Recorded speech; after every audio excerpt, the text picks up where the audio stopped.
A partir de agora, na Unesp FM, Observatório do Esporte. O programa que dá bola a todas as modalidades esportivas.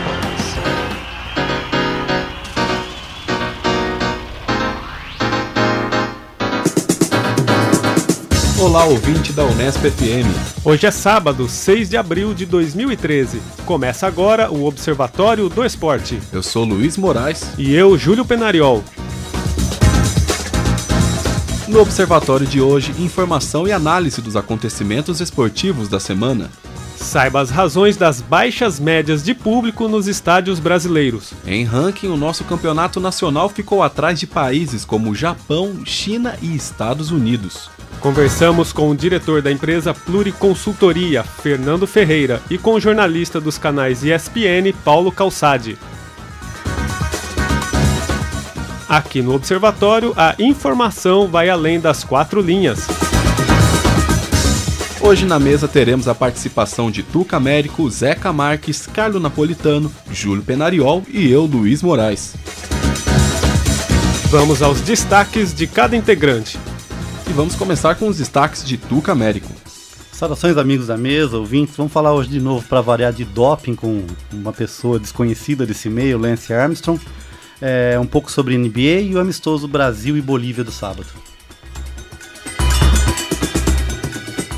Zeca Marques também está com a gente no estúdio. Olá, Zeca, qual é a sua vaia e seu aplauso de hoje? Um abraço aos amigos do Observatório. Primeiro, eu estou estupefato que Tuca Américo não vai falar sobre vôlei, e tenho que falar sobre vôlei.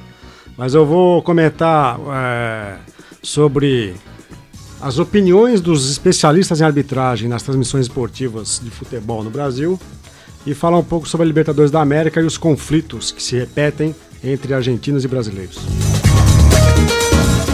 E você, Júlio Penariol, o que você trouxe pra gente hoje? Vou falar um pouquinho aí do mau uso das redes sociais por alguns jornalistas e atletas, né? A gente teve alguns casos essa semana e é importante pontuar. E claro, tem que falar do Noroeste, o rebaixado Noroeste. Quem também está na mesa é Carlo Napolitano. Carlo, quem você vai aí e aplaude? Na verdade, hoje não terei vaias e nem aplausos, apenas comentários. Alguns comentários sobre a convocação, as últimas convocações do Felipão, e também num possível conflito de interesses do Ronaldo Fenômeno como comentarista da Rede Globo Televisão. Passamos a bola para Luiz. Qual só vai seu aplauso, Luiz? Bom, eu vou vaiar novamente a construção do estádio do Maracanã, que saiu mais uma reportagem hoje sobre as necessidades de uma outra reforma para as Olimpíadas, e também falar um pouco da convocação, mais especificamente do lateral esquerdo Douglas Santos do Náutico, que foi convocado. Mas agora vamos com os comentários de Tuca Américo aqui no Observatório do Esporte. Vamos lá então, começando, né? Me causa estranhamento, né, esse jogo do Brasil e Bolívia com a renda em prol da família do Kevin Spada, que morreu infelizmente naquele incidente com, como é que chama o dispositivo? Fugiu agora? Com sinalizador. Sinalizador, né? O Carlo Napolitano disse que era um míssil balístico. Míssil balístico, isso. Importado de alguma república do leste europeu, né? Então, me causa estranhamento esse jogo, né? Primeiro foi um jogo armado às pressas, com jogadores locais, agora convocaram o Ronaldo Gaúcho para dar um certo um certo vislumbre, né? Um destaque para esse jogo. E agora a polêmica é que o pai do Kevin, que faleceu, que chama Limbert Beltrán, veja que nome interessante, Limbert Beltrán, ele está acusando a Federação Boliviana de querer desviar o dinheiro destinado à família, né? E o presidente da Federação Boliviana, que tem um nome muito sui generis, né, chama Carlos Chávez, ele chegou a declarar que a arrecadação vai para a entidade, que depois vai definir qual que é o percentual que vai ser destinado à família do Kevin. Agora, você falou que para ter um tchan chamaram o Ronaldo, porque já tem o Tchu, que é o Neymar. É isso? É mais uma dancinha para animar o espetáculo, né? E para vocês terem ideia, né? Eles estão falando que uma parte da renda, lógico, é para pagar os custos do evento, logicamente, mas foram colocados à venda 33.500 ingressos. E creio que uma realidade boliviana, um ingresso não muito barato, que vai variar o preço de 20 a 120 reais. Então a gente pode pensar que pode ter uma arrecadação próxima de R$1,5 milhão aí.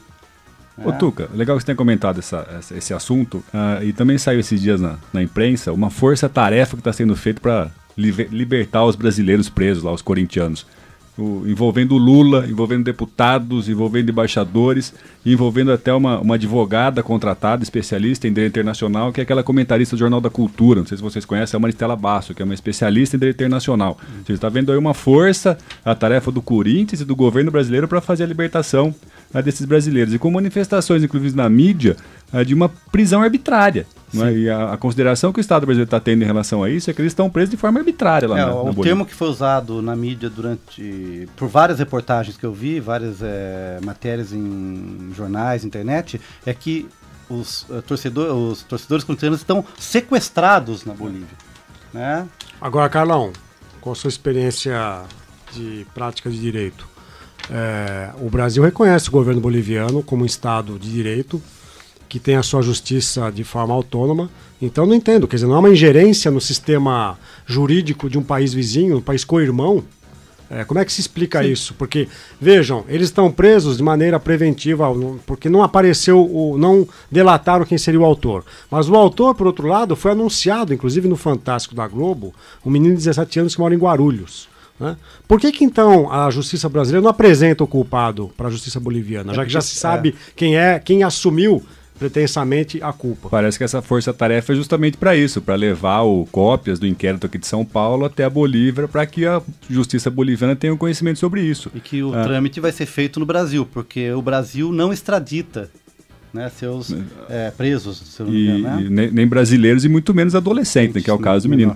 Mas o que chama atenção é que a prisão temporária ou preventiva é de 6 meses, né? Então talvez eles fiquem lá 6 meses presos. Mas eu acho que a Bolívia tem um sistema jurídico autônomo, independente. E tem que ser reconhecido, lógico. Reconhecido, quer dizer, é uma ingerência. Agora um grupo de parlamentares brasileiros vai ao país vizinho e diz, olha, vocês estão errados no que vocês estão fazendo. Alguns comentaristas, talvez o Carlos possa explicar melhor, citam que a Bolívia é signatária de vários acordos internacionais e que ela não está respeitando esses acordos, e daí essa possível ingerência. Olha, existem casos de brasileiros presos em todo o mundo, alguns por tráfico de drogas. É muito comum os casos, por exemplo, de surfistas que vão para a Indonésia, onde a droga é punida com prisão perpétua ou pena de morte. Então há casos de brasileiros espalhados no mundo todo. E nunca houve esforço do Itamaraty, né, da diplomacia brasileira, nem dos parlamentares brasileiros, em defesa desses detidos que estão em cadeias do mundo todo. Por que há uma atenção tão grande com esses torcedores do Corinthians? Será porque a Gaviões eu creio que são torcedores do Corinthians. Não, a Gaviões da Fiel rende votos, é isso, Tucamé? Eu creio que existe uma simbologia. Os 12 jogadores, os 12 torcedores que estão lá não representam muito mais do que só 12 jogadores, representam a própria torcida do Corinthians. Então eu acho que Hollywood tem um bom tema para um filme, 12 homens e vários segredos. 12 homens sem uma sentença. Bem, eu vou para o meu segundo destaque, uma notícia bem interessante, que o dono do time de basquete da NBA, o Dallas Mavericks, Mark Cuban, né? Esse é um Marcos Cubano, né? Ele quer contratar uma jogadora, uma mulher, né, para jogar no campeonato da NBA. E simplesmente essa jogadora, que se chama Britney, né, ela tem 2,3 metros de altura, tá? Chama Britney Griner, tem 22 anos, ela joga na Universidade de Baylor, em Waco, Texas, né? E hoje ela é considerada uma das melhores jogadoras da Liga Universitária Feminina. Mas fica uma curiosidade, porque eu acho que tem um interesse aí mais mercadológico, de espetáculo, de se pensar em colocar uma mulher jogando entre os homens. Mas apesar de eu não teria a mínima vontade de jogar contra ela. A Liga da NBA permite times mistos, é isso? Eu creio que sim, aqui a matéria não cita isso, mas se cogita, né, que ela seria selecionada no draft. Existe a possibilidade do draft, e caso não se efetivasse isso, o próprio Mark Cuban tem a intenção de contratá-la. Eu acho que é uma questão mercadológica, mas seria uma questão interessante, né? A gente sempre vê essa divisão, são poucos esportes que são praticados de forma mista, né, oficialmente. Eu não conheço nenhum. Acho que oficialmente nenhum, né? A gente tem essas coisas extraoficiais, esses desafios do vôlei de praia. Não lembro mais algum outro esporte. Mas com essa altura ela seria uma... Badminton é misto? Eu não sei. O tênis... Tem duplas mistas. Torneios tem duplas mistas. É verdade. Mas com essa altura, jogando no basquete feminino, ela seria insuperável. Para você ter ideia, tem alguns dados da Britain no torneio americano. Ela acumula 3.283 pontos, ela deu 748 tocos e 18 enterradas, mas ela é considerada apenas a terceira melhor jogadora da liga. Podia trazer ela para jogar no Bauru Basquete, né, meu amigo? Seria. Pivô é sempre bom, né? Na Liga Nacional, a maioria dos times tem falta dessa posição mesmo. Em jogos abertos dava conta, né? Ou se dava. Bem, em homenagem ao meu amigo Zeca, eu não vou falar de vôlei, Zeca, depois a gente pode comentar isso, mas eu falo do segundo tema mais recorrente da minha agenda, que é doping. Para variar, vou falar de Lance Armstrong, né? Eu tinha lido uma notícia na Folha de São Paulo sobre o Lance Armstrong, falei que ele estava proibido de participar de uma competição. Eu falei, nossa, eles erraram aqui a matéria porque o destaque estava natação. Eu falei, ele é ciclista, ele está na natação? Não, mas é verdade.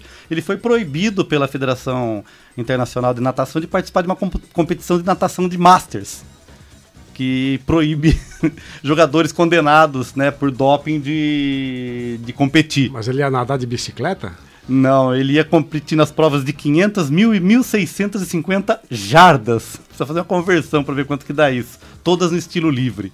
Mas ele foi proibido, tá ok? Mas o mais interessante é que, puxando essa notícia, que foi notificada na mesma semana, Travis Tiger, que é das pessoas responsáveis pelo comitê antidoping, falou que o problema é que essa história do Armstrong vai dar muito pano para manga, porque ele não depôs oficialmente na justiça americana. Porque na justiça americana o doping não é crime, você apenas perde os títulos, as medalhas, os troféus.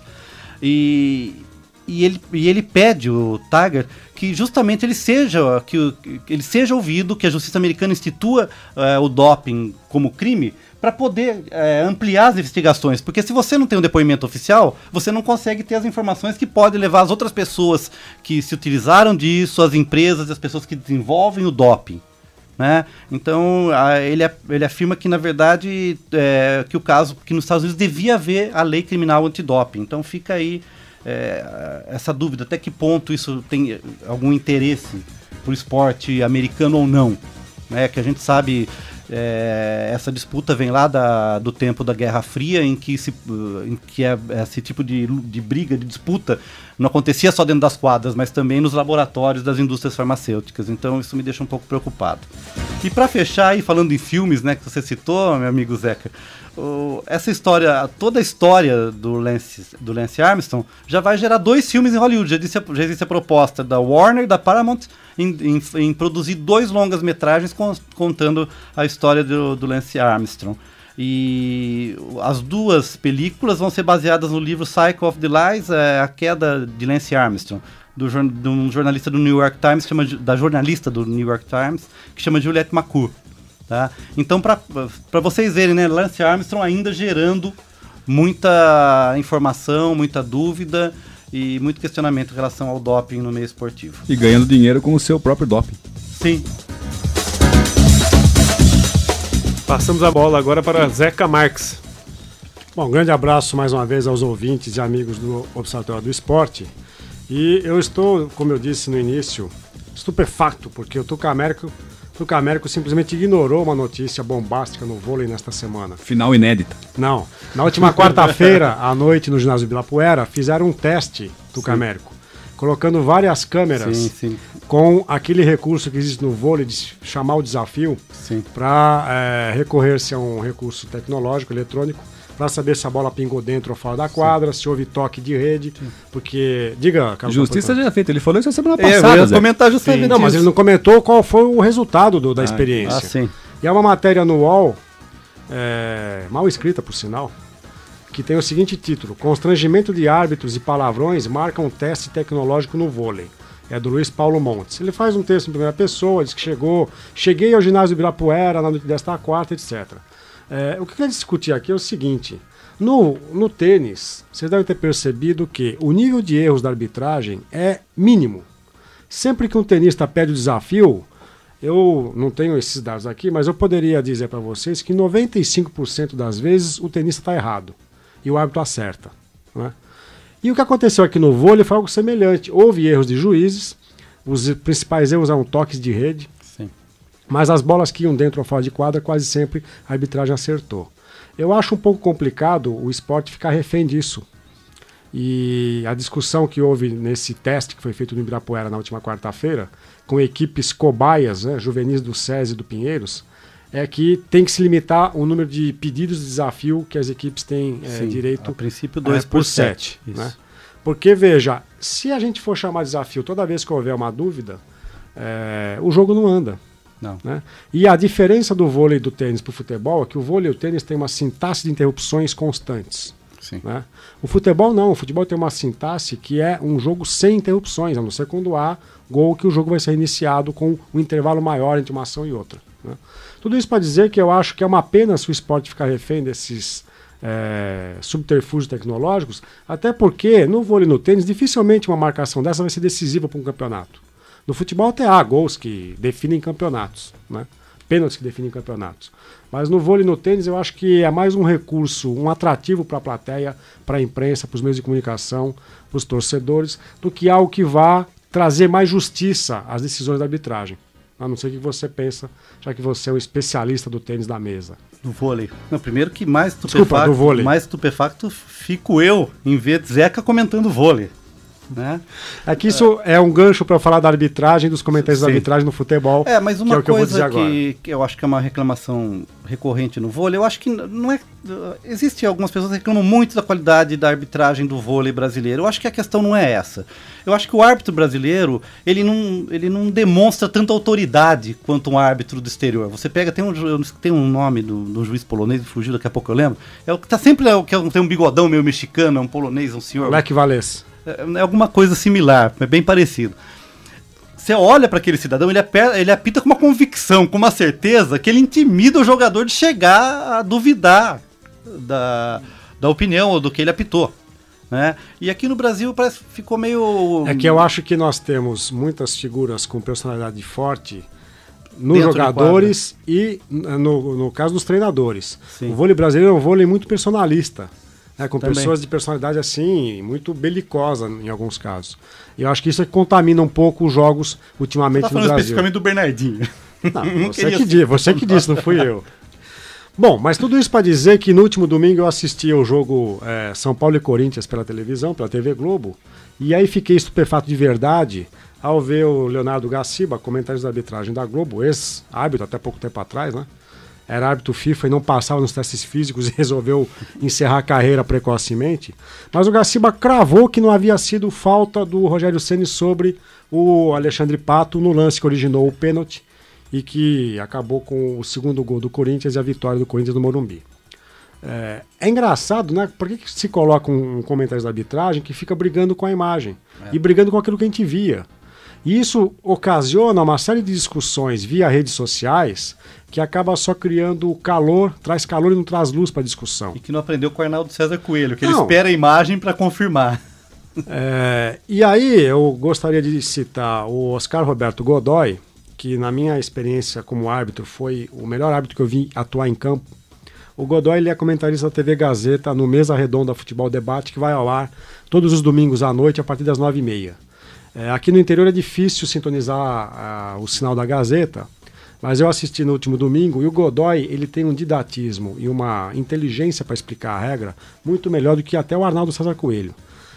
O Godoy disse o seguinte: Rogério Ceni não sofreu um jogo perigoso do Alexandre Pato porque não houve solada.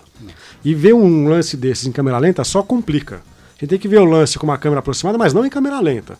O Pato não faz nenhum tipo de infração, não comete nenhuma infração sobre o Rogério Ceni. O Rogério Ceni perde o lance da bola e dá um pontapé no adversário. Houve intenção? Não houve intenção. Só que houve uma ação imprudente de um jogador que atingiu o outro com pontapé. Isso é infração, está na regra. A regra nesse caso é clara, houve infração.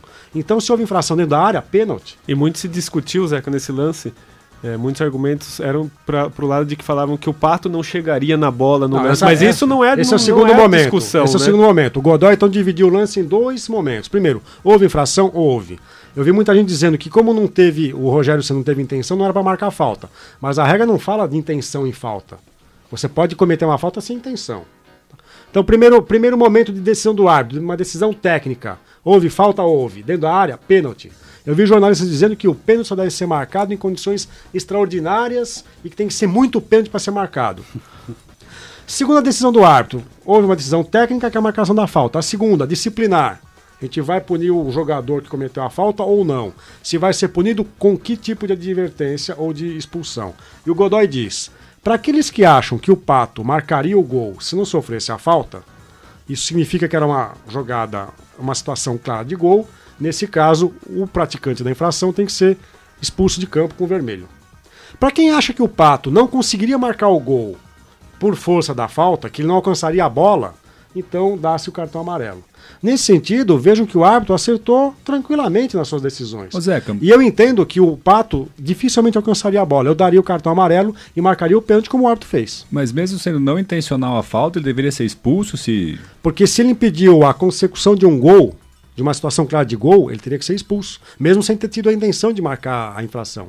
Há muitos casos de pênalti que a gente vê que o goleiro vai na bola, o jogador de ataque consegue fazer o drible com a bola, o goleiro atinge o jogador, é uma situação clara de gol, marca-se pênalti e expulsa-se o goleiro.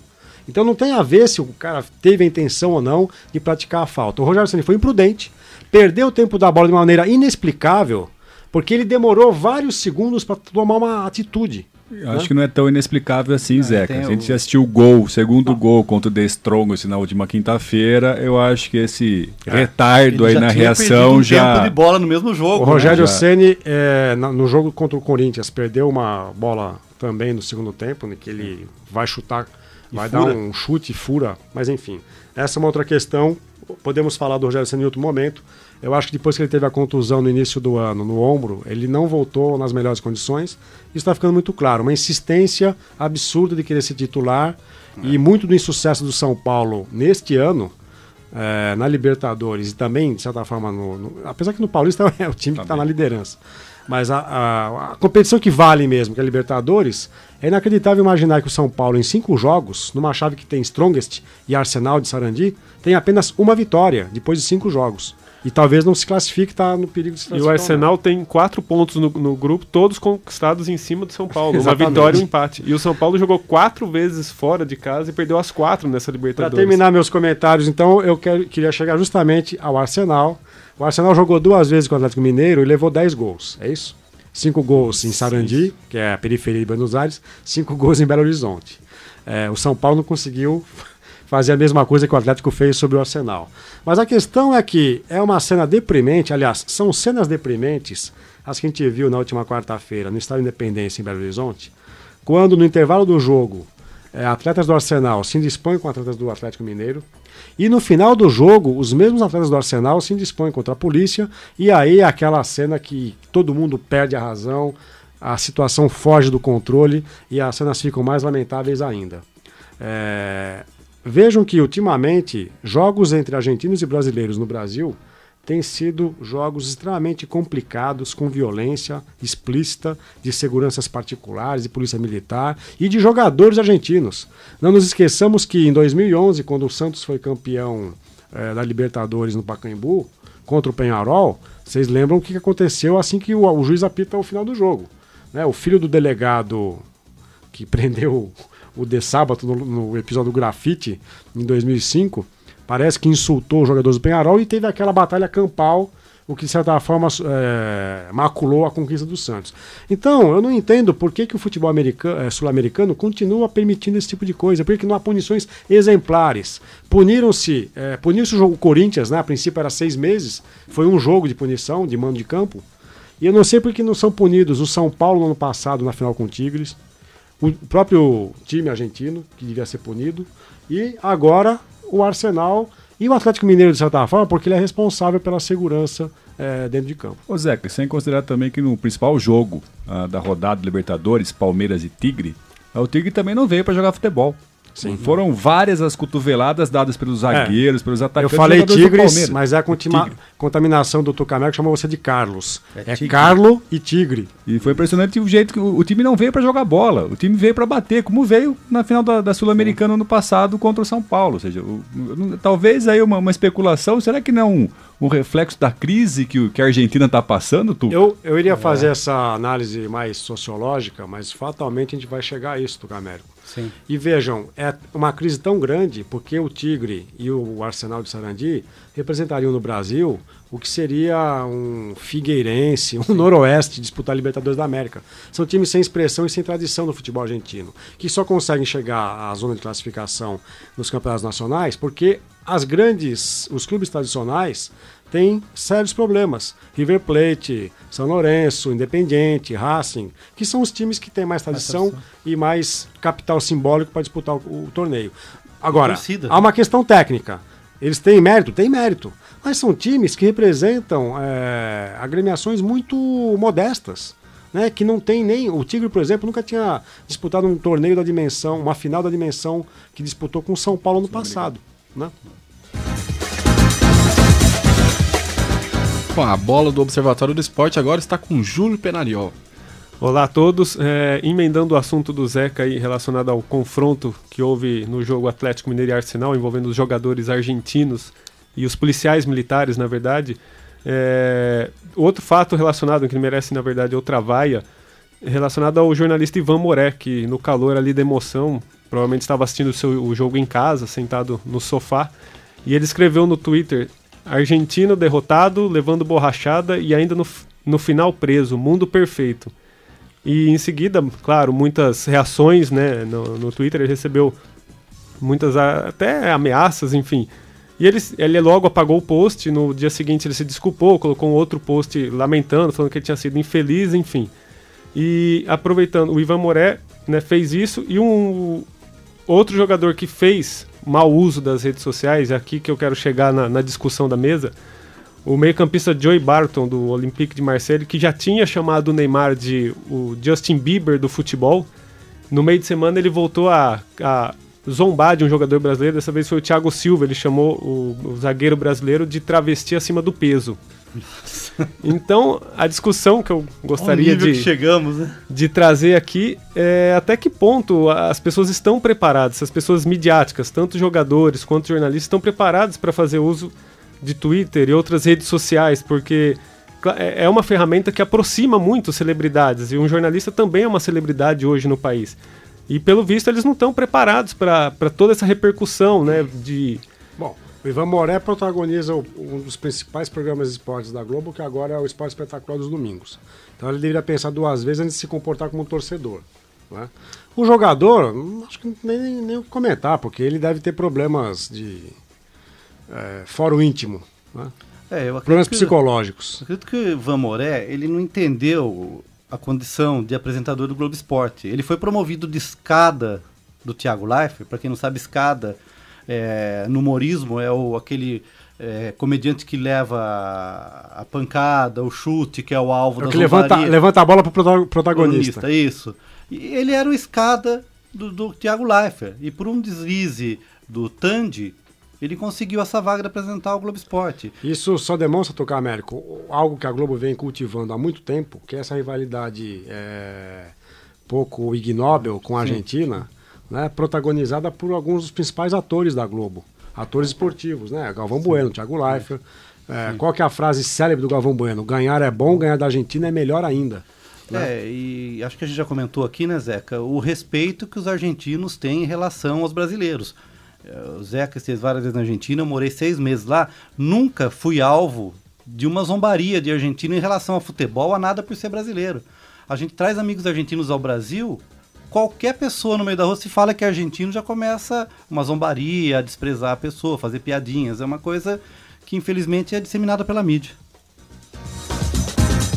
E rapidinho uma outra vaia. Na verdade eu estava pensando quase em trazer um aplauso para o Noroeste, que no meio de semana empatou de maneira quase milagrosa com o Criciúma na abertura da Copa do Brasil aqui em Bauru, empatou em 0-0. E era de se supor que um time rebaixado para a Série A3, depois do vexame de domingo, quando perdeu em casa para o Capivariano, era de se esperar que um time com dificuldades financeiras como o Noroeste, a gente não fala entregar o jogo porque é uma palavra, né, muito forte, mas que o time de repente não entrasse com tanta gana assim, até porque, volto a dizer, o time tem grandes problemas financeiros e tem uma viagem pela frente agora, empatando o jogo com o Criciúma, não perdendo de 2 gols de diferença, o time tem que jogar em Santa Catarina. E os custos para uma viagem para um clube como o Noroeste para ir até lá jogar no dia 17 de abril são muito altos. Então eu até pensei, poxa, acho que até merece um aplauso, mas na verdade, logo na quinta, sexta-feira já vieram à tona pela mídia de Bauru novas notícias relacionadas aos bastidores do Noroeste, com acusações entre o presidente e o vice-presidente de desmandos e desmandos, e a gente não pode falar em roubo, mas com algumas acusações até de problemas financeiros, de sumiço de dinheiro, de venda de jogadores, enfim. Então acho que o Noroeste passa por um dos seus piores momentos, no clube que tem mais de 100 anos aí de um pouco de tradição no interior, mas passa por um dos seus piores momentos e merece uma baita vaia nesse momento. E agora o palmeirense Carlo Napolitano. O que você fala, Carlo? Não vou falar do Palmeiras. Não, mas ganhou heroicamente do Tigre na terça-feira, Carlão. Não, foi o melhor jogo da rodada, né? O jogo mais emocionante, pelo menos. Então, o que eu queria comentar é sobre as convocações do Felipão. Em especial, o meu comentário de hoje tem a ver com o programa Bem Amigos da Rede Globo, do Sport TV, melhor dizendo, de segunda-feira passada. Muito foi discutido lá a respeito da falta de uma base da seleção brasileira. E que o Felipão não teria uma base para iniciar o campeonato. Isso me incutiu uma curiosidade de fazer uma pequena pesquisa e verificar que todas as seleções nas últimas 7 Copas do Mundo, elas tiveram uma base de seleções anteriores. Não é? Só rapidamente, a seleção de 90 tinha 4 jogadores da seleção de 86. Estou falando dos times titulares. A de 94, 4 da de 90. A de 98, 4 da de 94. A de 2002, 4 da de 98. A de 2006, 5 de 2002. A de 2010, 3 de 2006. E a princípio, a seleção titular do Felipão para 2014 terá um jogador, que é o Júlio César, que foi ressuscitado pelo Felipão. Ele joga num time de 4ª, 5ª categoria na Inglaterra, virtualmente rebaixado. Virtualmente rebaixado, não vinha sendo convocado pelo Mano Menezes, foi ressuscitado pelo Felipão. Então é um jogador, ou seja, talvez o maior culpado por essa não formação de uma base na seleção brasileira não seja o Felipão, e sim o Dunga, que não fez um preparo para deixar um legado. Mas o Dunga foi demitido assim que acabou o Mundial, né, Carlão? Sim, mas se a gente for pegar o time titular que perdeu para a Holanda, Zeca, o único jogador mas aí eu acho que não é culpa do Dunga. Eu acho que quem veio depois, até por ordem da CBF, quis soterrar o trabalho do Dunga de maneira injusta para mim. Houve entrevista o Ricardo Teixeira no Bem Amigos. No próprio Bem Amigos com o Galvão Bueno. Não, é uma nova fase, é renovação, né, uma pá de cal em cima dessa seleção e vão renovar. Porque aquela seleção tinha jogadores que hoje poderiam estar na seleção. O Elano, que infelizmente, para desespero do nosso gremista da mesa, o Luiz Moraes, rompeu os ligamentos do joelho, vai ficar um mês afastado. Tinha o Elano, tinha o Luiz Fabiano, que mal ou bem continua sendo convocado, o próprio Júlio César, o lateral direito Maicon, que para mim é um belíssimo jogador, né? Obviamente outros talvez não merecessem, Felipe Melo não merecesse, mas o Robinho, não sei se ele teria condições de estar na seleção. Hoje não. Né? Mas enfim, eu acho que a culpa não foi do Dunga. O Dunga teve o trabalho interrompido, né? A mesma situação que nós tivemos em 2010 aconteceu em 90, ou seja, com a seleção do Lazzaroni. Sim. Daí foi feita uma renovação, mas aqui, ó, o número dado foram 4 jogadores que disputaram a Copa do Mundo da Itália em 90 e que estavam presentes no Campeonato Mundial de 94. Talvez o que eu quero levantar é que as convocações do Dunga, a escolha do time do Dunga foi uma escolha equivocada. Onde está o Michel Bastos? Onde está o Felipe... O Grafite. O Felipe Melo foi expulso aqui no jogo da Champions League sem relar no jogador. Quer dizer, talvez a opção do Dunga naquele momento de ser campeão do mundo e levar alguns times, alguns jogadores para somente conquistar e não deixar um legado tenha sido a grande responsabilidade, talvez, da falta de uma base para a seleção, seja dele, não do Mano Menezes e nem do Felipão. Essa é a questão que eu queria colocar. Mas de tudo que você falou, me sobrou uma grande dúvida. Onde anda Lazzaroni? Não sei, talvez vendendo carros italianos por aí, ou tentando falar italiano, como fazendo os comerciais. Né?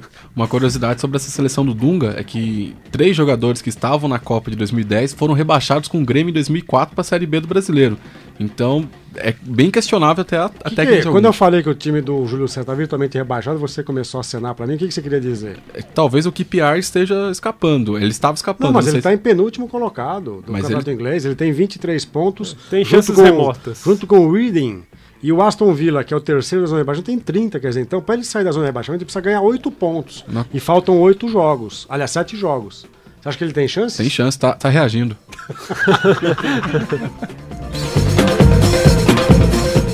E um outro comentário que repercutiu na semana, no Esporte Espetacular do último domingo, inclusive com uma entrevista do Fenômeno, é a respeito de um possível eventual conflito de interesses que o Ronaldo possa ter comentando jogos da seleção brasileira durante a Copa das Confederações e durante o Campeonato Mundial pela Rede Globo Televisão.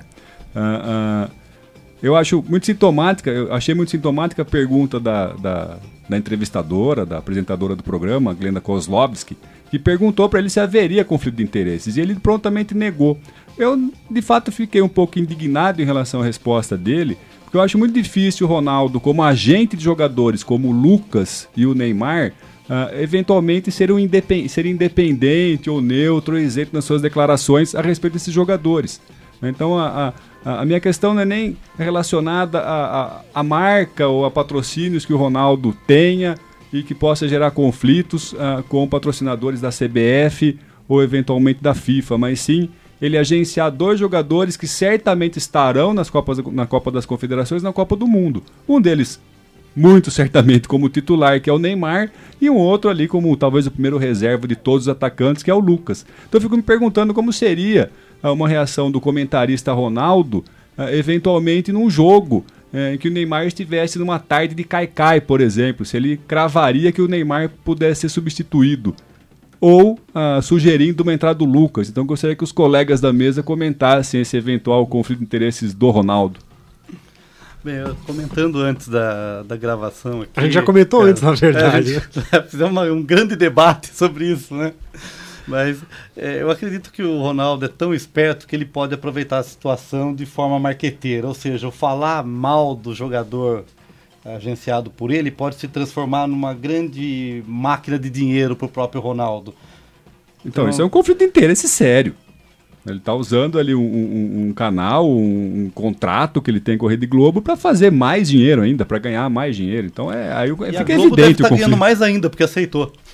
Eu concordo com o Carlão quando ele diz desse conflito de interesses, mas pelo agenciamento de jogadores, porque em função dos contratos particulares que o Ronaldo tem, com marca de telefonia móvel, refrigerante, eu não vejo conflito, porque o Pelé era comentarista da Globo em 94, na Copa 94, e o Pelé sempre teve inúmeras marcas com patrocinadoras oficiais. E nem por isso o Pelé deixou de ser chamado e de ser um chamariz para quem gosta de ter celebridades do futebol comentando os jogos. Mas o dono da agência de marketing não era o Pelé, era o Edson. Ah, é verdade. O Pelé tinha uma empresa de marketing esportivo à época, mas o Pelé, até onde eu sei, não agenciava o jogador, não sei o filho dele, o Edinho, né? Que acho que em 94 ainda estava jogando no Santos, porque estava iniciando a sua titularidade no Santos. É uma notícia importante, desculpa interromper, mas agora eu vou ter que dar notícia. Encontramos o Lazzaroni. Lazzaroni, depois de ser eliminado nos Jogos Pan-Arábicos 2011, dirigindo a seleção do Catar, foi rebaixado à condição de consultor técnico do Catar e agora é técnico do Esporte Clube Catar. Em relação a esse conflito de interesse que o Ronaldo pode trazer, a gente vai aproveitar e fazer uma grande reportagem com a nossa equipe de produção para o próximo Observatório do Esporte. E pode finalizar então, Luiz, seus comentários para hoje.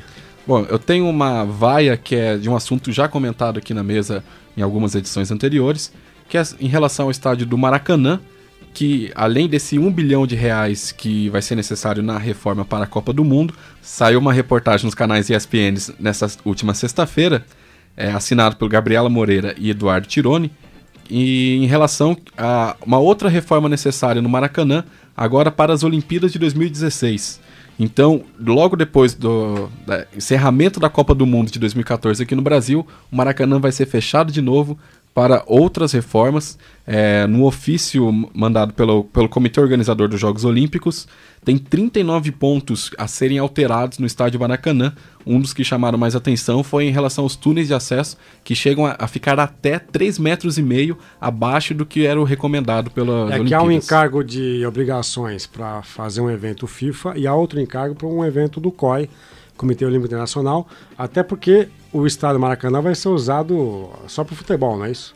E também para cerimônia de abertura. Então é por isso que eles estão exigindo túneis com 6 metros de largura e 6 metros de altura. Não sei para que um pé direito tão alto num túnel de acesso ao estádio. Mas enfim, o COI está dizendo que o Comitê Olímpico Brasileiro apresentou na candidatura era uma coisa, o que estava sendo entregue era outra completamente diferente. Então que teriam que restituir aquilo que foi prometido na candidatura para organizar a Olimpíada. Então, mais uma vez, meus caros, a derrama de dinheiro e mais uma obra pública que vai ser iniciada assim que o Mundial 2014 terminar. E o Zeca vai ter a chance de fazer o test drive do Maracanã na Copa das Confederações, né, Zeca? Comprei 2 ingressos da Copa das Confederações, então devo assistir Itália e México e Espanha e Tahiti. Aguardaremos então as considerações do especialista engenheiro Zeca Marques.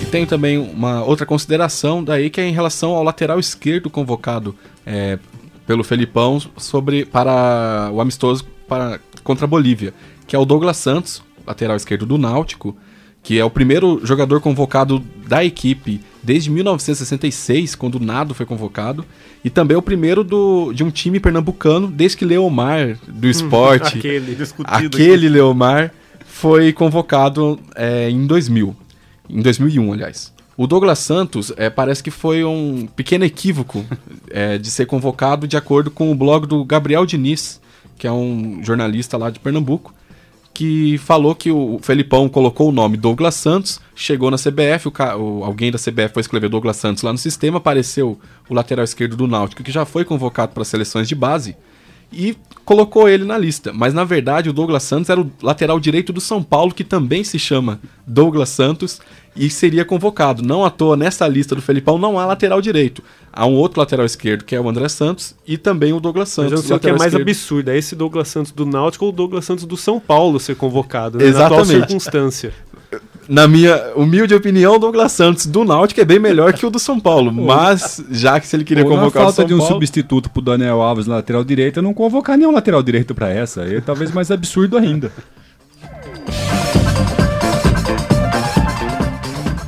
Bom, o Observatório do Esporte debate agora as razões que afastam os torcedores dos estádios de futebol. Você, ouvinte da Unesp FM, já deixou de ir a um jogo por medo da violência? Ou preferiu o sofá à arquibancada? A empresa de gestão e marketing esportivo Pluriconsultoria divulgou uma pesquisa com 17 motivos que afastam os torcedores dos estádios brasileiros. O diretor da Pluriconsultoria, Fernando Ferreira, destaca alguns desses problemas. O diagnóstico que a gente faz, a gente identificou 17 motivos para o torcedor não ir para o estádio, tá? Mas alguns são realmente mais relevantes. Então, o que seria? Por exemplo, problemas relacionados ao calendário do futebol certamente é um grande problema. Por quê? Porque você tem excesso de jogos com times sem expressão, envolvendo times de porte maior com times de porte muito pequeno. Isso é uma coisa interessante, por exemplo, na Copa do Brasil, mas não é uma coisa interessante nos outros campeonatos, acaba sendo muito desgastante e pouco interessante para o torcedor. O torcedor não quer esse tipo de jogo. Você tem a questão da violência também, que é uma questão relevante, né? Você tem a questão de preço dos ingressos. Esse é certamente um dos principais pontos do problema. Hoje o Brasil tem o ingresso mais caro do mundo quando a gente compara o preço à renda da população. A gente fez um estudo sobre isso. O preço do ingresso no Brasil mais barato subiu 300% nos últimos 10 anos. Então, não é uma solução milagrosa. O futebol brasileiro, o problema do público dos estádios ficou tão grande que você não resolve mais com uma situação. Você tem várias ações que você precisa tomar para resolver isso. Outros fatores que contribuem para esta crise de público são a baixa qualidade dos estádios, os jogos ruins, a grande oferta de partidas em pay-per-view e outras opções de lazer, como o teatro, o cinema e os shows. Além desses, outros problemas menores, como os horários dos jogos, o mau funcionamento do transporte público e os serviços de baixa qualidade, também afastam o torcedor da arquibancada. Fernando Ferreira lembra que a Copa do Mundo vai trazer melhorias aos estádios, mas frisa que os serviços também devem evoluir. Eu acho que vai melhorar. A gente já tem novos estádios que estão chegando aí, né, com equipamentos já inegavelmente melhores do que os anteriores, isso já ajuda. Com relação ao serviço, eu ainda tenho um pouco de dúvida, porque a grande questão é a seguinte, é como você fazer um cinema espetacular, mas só passa filme ruim. Meu amigo, não vai ninguém. Você tem que ter o lugar bacana, você tem que tornar o cara sócio torcedor, isso tudo é pré-condição, mas no final, o ponto central é o seguinte: você tem que ter qualidade do produto, você tem que ter conforto para o torcedor, você precisa ter preço e precisa ter um espetáculo bom. A pesquisa ainda mostra que a média de público da Série A do brasileiro ficou abaixo de 15 mil torcedores por partida. O número é inferior ao de campeonatos de pouca expressão no cenário mundial, como o japonês, o chinês e as segundas divisões da Alemanha e da Inglaterra. Para efeito de comparação, a primeira divisão do campeonato alemão tem a maior média de público do mundo e levou 45 mil torcedores por jogo, ou seja, 3 vezes mais que o Brasileirão. O ranking da consultoria Pluri aponta ainda que a média de público no campeonato inglês foi a segunda melhor entre os 20 campeonatos analisados, com cerca de 34 mil torcedores por jogo, atrás apenas dos alemães. Os ingleses, no entanto, tiveram os estádios mais cheios, com uma ocupação média de 97% dos assentos. De acordo com o jornalista Paulo Calçade, a média de público do futebol inglês é alta porque eles tratam o esporte como um negócio e o torcedor como prioridade. O futebol inglês é uma das vitrines do futebol mundial, porque trata bem o seu torcedor. O torcedor sabe que se sair fora da linha terá consequências. Os clubes dividem o dinheiro da televisão, ao contrário do que fazem aqui, cada um por si, Deus para todos. Lá, a renda da televisão, o dinheiro da televisão é dividido. Pela participação, 13 milhões de libras. Pela venda para fora do país, 18 milhões de libras. O que é a venda para fora? Somos nós aqui que compramos no Brasil, quem compra na Argentina, no México, na Espanha. Significa que um campeonato que divide bem o seu dinheiro cria equipes mais competitivas. Equipes mais competitivas criam um torneio melhor, um campeonato melhor. Se ele é melhor e mais disputado, ele será mais valorizado e, portanto, mais bem vendido. Os clubes ganham mais dinheiro e todo mundo ganha junto. Calçade ressaltou ainda que a diferença da renda de televisão paga aos 20 clubes da primeira divisão inglesa foi de apenas 20 milhões de libras em 2011. O primeiro colocado, o Manchester United, recebeu 60 milhões na moeda local, enquanto o último, o Wolverhampton, faturou 40 milhões de libras. Paulo Calçade lembra que, apesar das diferenças de arrecadação, todos os clubes ingleses faturam e, por isso, a competitividade do torneio e as médias de público por lá são altas, diferentemente do que ocorre no Brasil. Claro que tiveram outras receitas, né? A venda de loja, venda no dia do jogo no estádio, de todo tipo de produto, serviço, a receita de bilheteria, Liga dos Campeões. Então, o Manchester, naquele ano foi o primeiro colocado, ganhou muito mais dinheiro. Mas a base todos ganham. Todos recebem, logo o torneio é muito melhor. O público vai ao estádio para ver esses jogos. Aqui não, que é tudo ao contrário. Ir ao estádio é uma aventura. Você se lembra de como é ruim ir ao estádio. Você não tem como ir, não tem transporte público, não tem lugar para parar o carro. Chega lá, o estádio está sujo, o vendedor quer te extorquir. Então é uma série, o espetáculo é ruim. Então tudo é ruim. Não dá para ter realmente um estádio lotado. O jornalista conclui que o Brasil precisa de ideias novas e gestão qualificada para melhorar o futebol. Nós temos que mudar radicalmente a nossa visão sobre futebol e tratar o futebol como um produto. Aí sim a gente vai ter um esporte legal. Nós temos gestores que foram estudar fora do país, temos gestores formados aqui, nos vários cursos que nós temos. O que nós não temos é acesso dessas pessoas ao poder.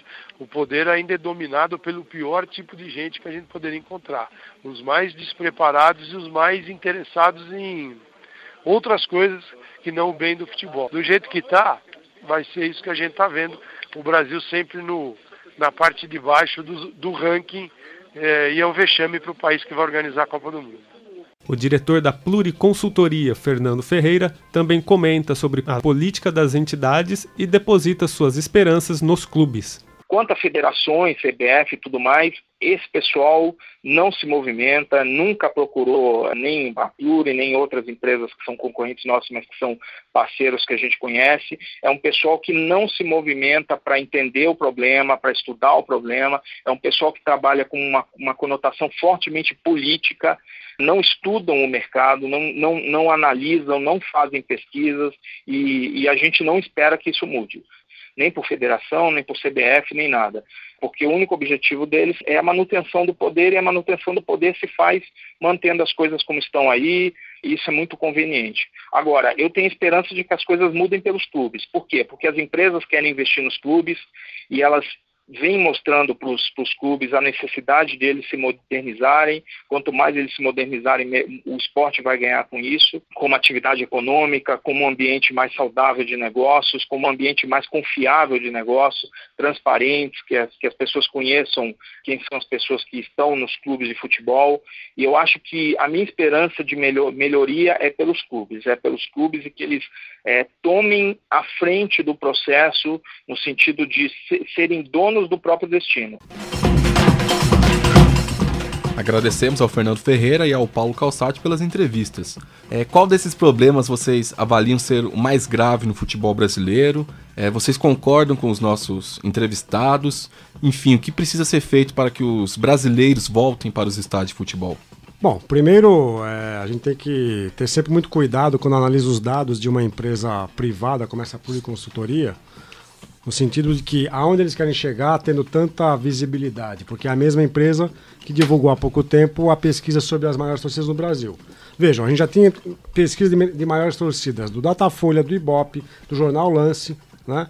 E é uma empresa sediada em Curitiba, que eu acho que tem tido essas ações de divulgação de pesquisas porque elas estão atrás de clientes. E querem conquistar clientes. Agora, eu concordo, de forma geral, com todos os dados levantados, né? Eu acho que hoje o torcedor brasileiro ele é muito maltratado quando vai ao estádio e não vejo como que os novos estádios podem facilitar as coisas, né? Eu costumo sempre citar aqui e vou citar mais uma vez. No ano passado eu fui a Portugal num evento com o meu amigo Carlos Napolitano e o Jefferson Goulart. Eu comprei pela internet aqui em Bauru ingresso para ver um jogo do Benfica na Liga Portuguesa, né?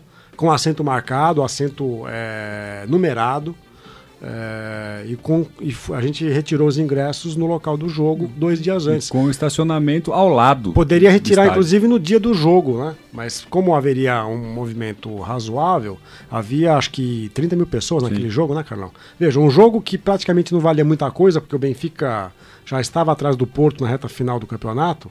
Mas era um jogo contra o Marítimo, não era nem um time grande, não era um clássico. Mas eu comprei os ingressos em Bauru, retirei os ingressos 2 dias antes do Estádio da Luz e fomos com muita tranquilidade e facilidade ver a partida com assento numerado. Ou seja, eu sabia, desde o momento que eu fiz a compra, onde eu iria me sentar, qual que seria o local, a área, o setor. E eu não sei se isso vai acontecer no Brasil com os novos estádios, porque nós temos uma cultura de não respeitar assento marcado, né? Coisa que vem sendo mudada nos cinemas, no teatro sempre muitos espetáculos sempre tiveram assento reservado. Agora vejam, outros mega eventos brasileiros, né? Não mega eventos, mas grandes eventos, grandes shows, também têm tido problemas de público. É só a gente ver o que aconteceu recentemente o show da Madonna e o show da Lady Gaga. Da Lady Gaga. Houve encalhe de ingressos. Quer dizer, mega stars internacionais que vieram para cá e não conseguiram também encher as arenas nos dias de espetáculo.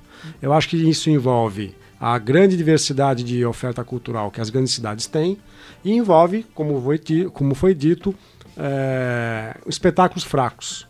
Quer dizer, é muito difícil a gente sair de casa para ver um jogo do Santos com o São Caetano nesta última quinta-feira no Pacaembu. Um jogo que não vai valer muita coisa, porque o que vai valer é a fase seguinte do Campeonato Paulista. Ô Zeca, mas dos 17 fatores que a consultoria apontou, antes do programa, eu elenquei aqui alguns. E todos eles estavam relacionados com a chegada ao estádio. Então tem o meio de transporte, oferta de estacionamento, coisa parecida nesse sentido. Eu, de fato, fiquei com vontade, semana passada, de assistir o jogo do Oeste contra o Santos aqui em Bauru, no Alfredo de Castilho. Eu não fui por isso. O último jogo que eu fiz foi Noroeste e Palmeiras, acho que 2, 3 anos atrás. Você tem que parar longe o carro, tem que andar, pagar para flanelinha. O seu carro pode ter um risco ali de ser assaltado, não ser existe arriscado. Conforto nenhum no estádio. O estádio não tem conforto algum, o Alfredo de Castilho é horrível para esse jogo, né? Então eu acho que esse é um chamariz, ou seja, acho que ele tem que pensar no futebol como um espetáculo também. Como é uma peça de teatro, como é o cinema, para você ter conforto para assistir, senão eu prefiro ficar em casa.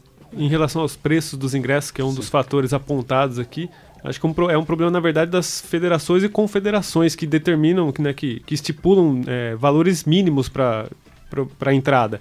Como eu já falei aqui, o Noroeste tentou, na última rodada, da Série A2 baixar esse preço, tentou negociar com a Federação Paulista para que cobrasse, sei lá, R$2, R$5 mais para ter um apoio maior da torcida, mas foi negado esse pedido porque ela fala que tem que ter um valor mínimo. Então, às vezes não é nem um problema dos clubes quererem realmente cobrar caro, mas é um problema das federações e confederações mesmo. E é uma estratégia de venda de ingressos para empresas que vão distribuir isso como brinde, que é comum em outros lugares, né? Eu acho que tem um monte de coisa. Por exemplo, esse relatório, depois eu vou falar um pouco sobre ele também, tem alguns dados que falam, por exemplo, com oferta de alimentação, é verdade. Tem uma pergunta aqui no relatório: você conhece algum lugar onde se come tão mal, pagando tanto quanto estádio de futebol? Se come muito mal, uma comida de qualidade duvidosa, né? Mas o Canindé é o único estado do Brasil que tem bolinho de bacalhau e tremoços. Zeca sempre defendendo a comunidade. Um ponto importante, né, que ele fala também, que é o clima, né? A questão do conforto térmico. A gente não tem isso nos estádios. Se chove, se está frio, você congela lá dentro. Então isso é um ponto importante. E se faz calor aqui em Bauru, você torra. Você torra aqui dentro, é verdade.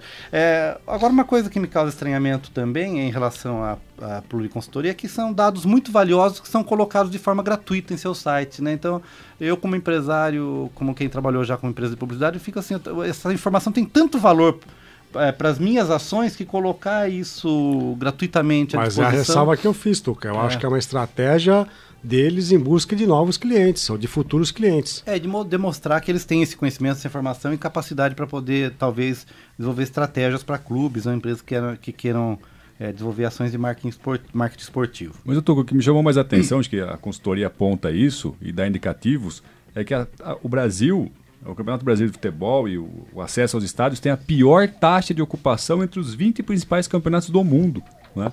A taxa de ocupação é de 44% dos estádios.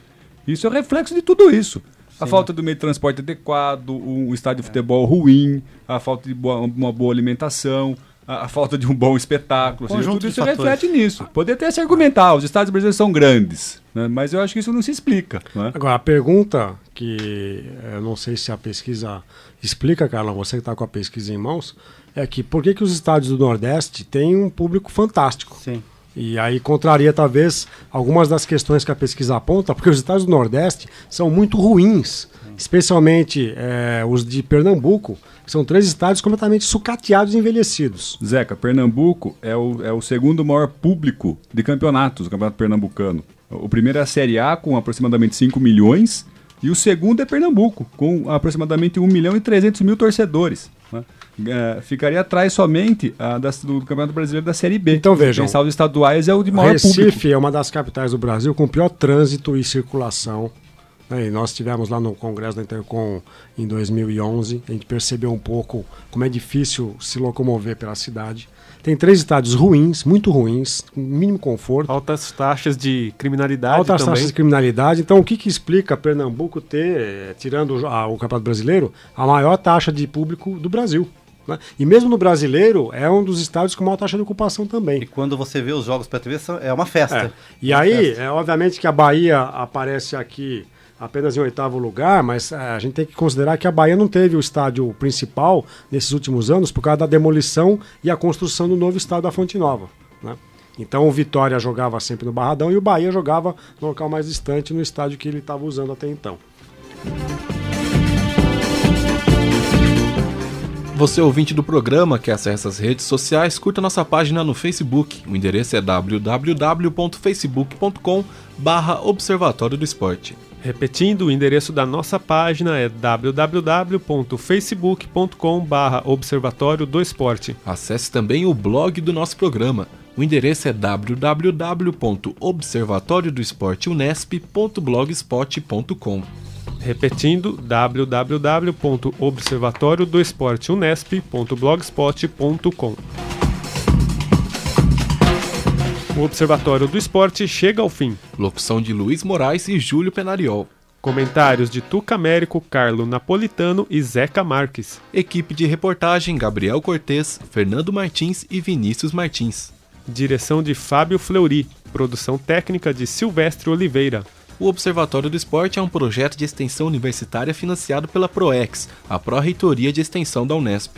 O Observatório é coordenado pelos professores doutores Marcos Américo, José Carlos Marques e Carlo Napolitano. Até a próxima semana. Até lá, Observatório do Esporte, informação além das 4 linhas.